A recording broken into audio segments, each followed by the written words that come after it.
Let's share 4 maintenance tasks that take 10 minutes to prevent disasters.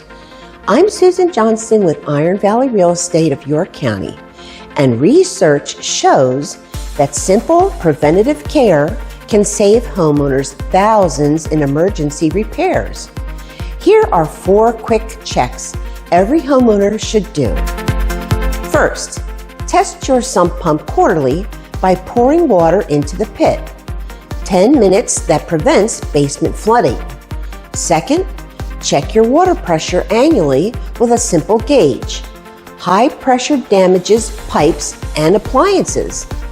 Third, clean your refrigerator coils every 6 months.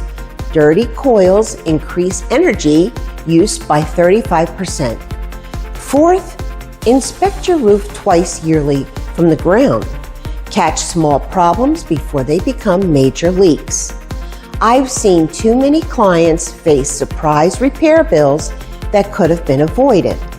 The bottom line, spending a few minutes on maintenance saves thousands in repairs. Ready to create a maintenance schedule that protects your investment?